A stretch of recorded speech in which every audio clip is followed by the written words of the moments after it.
तमाम देखने और सुनने वालों को अस्सलाम वालेकुम। मैं हूं आरिफ राही और आप देख रहे हैं मेरा यूट्यूब चैनल। जी हां जनाब, हुकूमतें बन चुकी हैं। हुकूमतों का काम होता है आवाम को रिलीफ देना, लेकिन यहां बड़ी एक अजीब मंजर है कि पाकिस्तान में आते सार हुकूमत ने महंगाई के पहाड़ तोड़ने शुरू कर दिए हैं। जी हां, 210 अरब से जायद का जो है इजाफी बोझ आवाम पे डालना जो है वो डाला जा रहा है। बिजली के जो नर्ख हैं उनको बढ़ाया जाएगा। यूं तो जब से इलेक्शन हुए आज तक 2 बार बिजली के नर्ख जो हैं वो बढ़ाए जा चुके हैं, लेकिन एक बार फिर जो है हैरत अंगेज इजाफा जो है वो करने जा रहे हैं। IMF ने बड़ी बड़ी शराइत रख दी हैं और बहुत ही सख्त शराइत रख दी हैं। IMF जो है वो लगता है कि अब एक डरावना ख्वाब बनता जा रहा है। जी हां, उसका मकसद तो पाकिस्तान में मईशत को बेहतर करना है, लेकिन पाकिस्तान में मईशत जो है वो बेहतर हमें होती हुई नजर नहीं आ रही। दिन ब दिन पाकिस्तान की मईशत हर आने वाले नए प्रोग्राम के बाद, IMF के नए प्रोग्राम के बाद मईशत में जो है वो पस्ती आ रही है, बुलंदी नहीं आ रही। जी हां, इसका अंदाजा इस बात से लगाना कतई गलत होगा कि जी स्टॉक एक्सचेंज ऊपर जा रही है। हमें स्टॉक एक्सचेंज से कोई गर्ज नहीं है। गर्ज यह है कि आम इंसान की जिंदगी में क्या बेहतरी आ रही है। आम इंसान की जिंदगी जो है उसमें IMF का प्रोग्राम जो है वो क्या तब्दीली ला रहा है, क्या आसानियां पैदा कर रहा है? नहीं, बिल्कुल नहीं। पाकिस्तान में IMF का हर प्रोग्राम अवाम पर सिर्फ आइटम बम बन के गिरता है। हम तो सुनते थे कि पाकिस्तान के आइटम बम है और वो दुश्मन पर गिरेंगे, लेकिन इस वक्त पाकिस्तान पर IMF के आइटम बम पे आइटम बम गिर रहे हैं। जी हां, हुकूमत ने जो अक़सात इस साल में वापस करनी है 2024 में, वो तकरीबन 23 अरब रुपया है, 23 अरब डॉलर कहा जा रहा है। अगर भाई 23 अरब डॉलर जो है हमने वापस करने हैं, गुज़िश्ता 15 से 18 माह में 3 अरब डॉलर सिर्फ लिए हैं, तो ये जो है ये 23 अरब डॉलर कहां से आएंगे? पाकिस्तान के खजाने में पैसा नहीं है। जब पाकिस्तान के खजाने में पैसा नहीं होगा तो ये पैसा कहां से वापस होगा? ये अवाम का खून जो है उसको नचोड़ कर उसमें से ये पैसा निकाल कर जो है वो वापस किया जाएगा। तो इससे आप बताइए कि पाकिस्तान में क्या बेहतरी आएगी? पाकिस्तान के अवाम की सूरत हाल कब बेहतर होगी? पाकिस्तान के अवाम की सूरत हाल तो दिन ब दिन खराब होती जा रही है। पेट्रोल की कीमतों में आए दिन इजाफा हो जाता है, LPG की कीमतों में आए दिन इजाफा हो जाता है, और हम देख रहे हैं कि सुई गैस जो कि पाकिस्तान की अपनी पैदावार है उसके बिलों में होशरुबा इजाफा हो चुका है। गैस की बेतहाशा लोड शेडिंग बढ़ चुकी है। यूं कह लीजिए कि जैसे कि मुल्क में गैस नायाब होती जा रही है।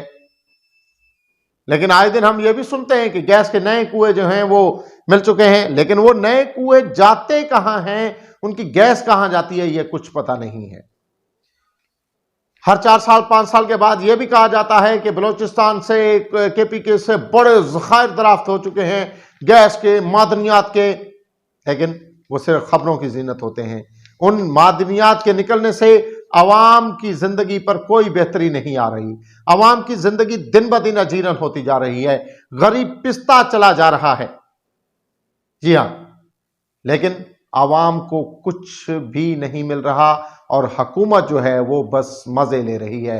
जी हां, वजीर आला पंजाब मरियम नवाज शरीफ जो है उन्होंने 2 करोड़ 73 लाख रुपए, 2 करोड़ 73 लाख रुपए, जी हां, ये एक बहुत बड़ी रकम है, वो उन्होंने कहा है कि मुझे दी जाए। मेरी जो गाड़ी है उसके टायर और उसके अंदर जो डेकोरेशन होती है, सीटें और वगैरह जो है ये चेंज होनी है। जी हां, इस गरीब आवाम के टैक्स के पैसे से 2 करोड़ 73 लाख रुपए लगेंगे, और वो भी मरियम नवाज की गाड़ी के डेकोरेशन और टायर वगैरह की मरम्मत और दीगर कामों में।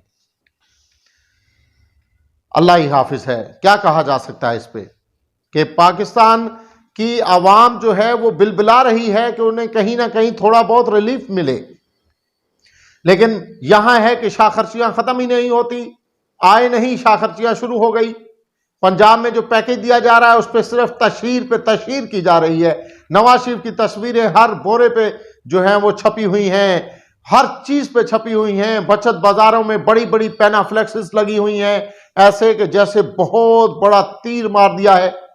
भाई ये आवाम का पैसा है, ये आवाम की जेब से निकल रहा है पैसा। आवाम ये पैसा कैसे अदा कर रहे हैं ये हुक्मरान नहीं जानते। पूछिए जो बिजली का बिल देता है, जो गैस का बिल देता है, जो महंगे दामों पेट्रोल खरीदता है, उनसे पूछिए। ये इनडायरेक्ट टैक्स जो है, डायरेक्ट टैक्स की तो बात ही न छोड़ दें। पाकिस्तान में, दुनिया में ऐसा होता है कि अमीर तबका जो है वो टैक्स देता है और गरीब जो है उसको रिलीफ दिया जाता है। यहां कुछ भी नहीं है, यहां इनडायरेक्ट टैक्स है। इनडायरेक्ट टैक्स गरीब अमीर सब पर बराबर है। गैस हर बंदे की बुनियादी जरूरत बन चुका है, बिजली वो भी बुनियादी जरूरत है, उस पर कारोबार चलने हैं, घर का कारोबार उसी पे चलना है। तमाम चीजें जो हैं वो अप्लायंसेस जो हैं घरेलू वो बिजली पे हैं। उसके अलावा अगर किसी ने बाइक या कार या कहीं भी ट्रेवल करना है तो वो तेल है, उस पर भी बुनियादी, और उस पर होशरुबा टैक्सेस हैं।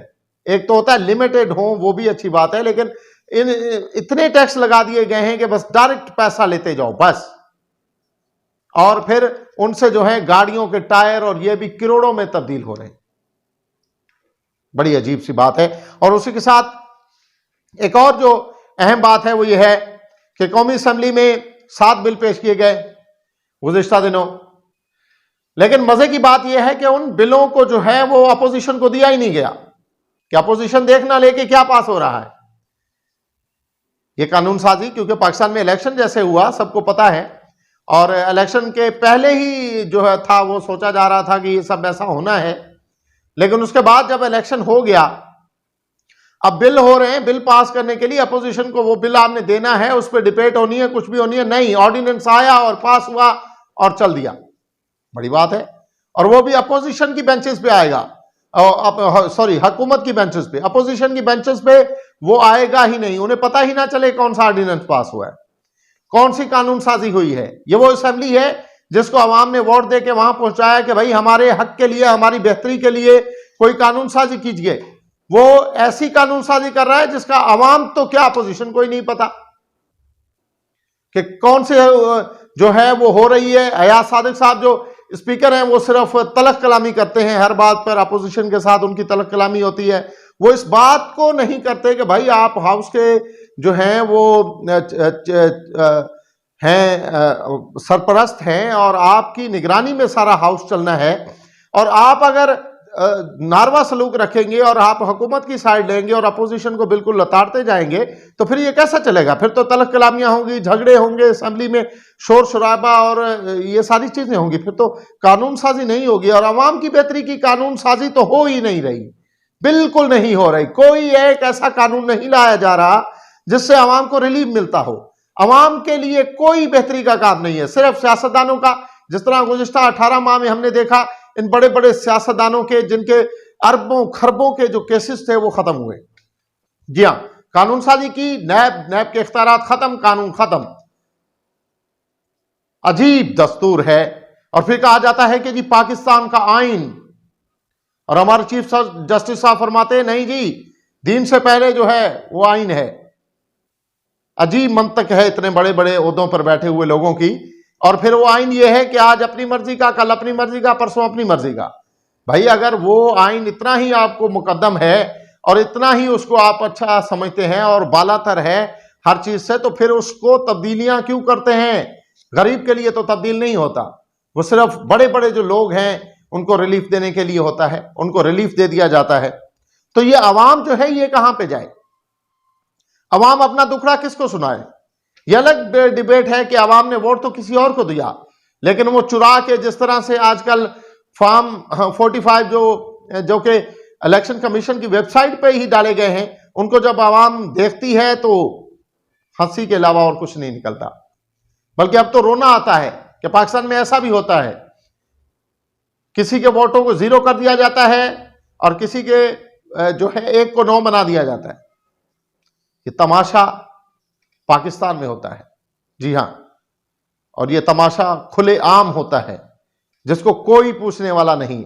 अदालतें उनके साथ होती हैं, ताकतवर लोग जो अपने आप को समझते हैं वो उनके साथ होते हैं, और फिर यूं समझ लीजिए कि पाकिस्तान में कानून सिर्फ जिसकी लाठी उसकी भैंस है, बाकी कुछ नहीं है। गरीब छोटे से छोटे मुकदमे में भी सालों जेलों में पड़ा रहता है, केस दर केस चलते रहते हैं। जज को पता होता है ये केस एक हाजिरी में खत्म हो सकता है, लेकिन वो 10-10 साल चलता रहता है एक हाजिरी वाला केस, लेकिन गरीब का कोई नहीं सुनने वाला। लेकिन जो पिछले 18 माह गुजरे जिसमें पाकिस्तान तहरीक इंसाफ ने असेंबलियों से रिजाइन कर दिया था, अब वो रिजाइन नहीं करने वाले। अभी अपोजिशन जो है खासतौर पंजाब और कौमी असेंबली में वो लड़ेगी, वो हर मैदान में लड़ेगी। एहतजाज तो अभी रमजानुल मुबारक का महीना है, इसके गुजरने के बाद मैं समझता हूं कि एहतजाज में जो है वो शिद्दत आएगी और पाकिस्तान तहरीक इंसाफ जो है वो शिद्दत से जो है इसको अभी वो करेगी और बहुत ज्यादा एहतजाज होंगे, बहुत ज्यादा प्रोटेस्ट किया जाएगा इलेक्शन के खिलाफ। और हो सकता है कि कुछ ऐसे जो हैं वो फैसले भी किए जाएं कि उनसे जो है फिर हुकूमत के लिए बहुत मुश्किलात पैदा होंगी, क्योंकि हुकूमत और अपोजिशन ने मिलकर जो है वो आगे बढ़ना है। अगर एक साइड पे चलेंगे तो फिर आगे बढ़ना नामुमकिन होगा, क्योंकि बहुत सारे फैसले ऐसे होंगे जो कमेटियों में होंगे और वो कमेटियां आधी जो हैं वो अपोजिशन के पास होंगी, जो सुन्नी इत्तेहाद है इस वक्त, और बाकी जो हैं वो हुकूमत के पास होंगी। जब किसी बात पे मुतफक्का राय नहीं होगी तो ये काम नहीं चल सकेगा। जब काम नहीं चलेगा तो फिर इससे हुकूमत बनाने का कोई फायदा ही नहीं है, क्योंकि इससे आवाम को कोई फायदा नहीं हो रहा। आज की जो खबरें थी वो यही चंद खबरें थी जिस पर हमने आज तबसरा किया। इंशाल्लाह आपके साथ होंगे, तब तक रखिएगा अपना ख्याल। अल्लाह ने के बाद।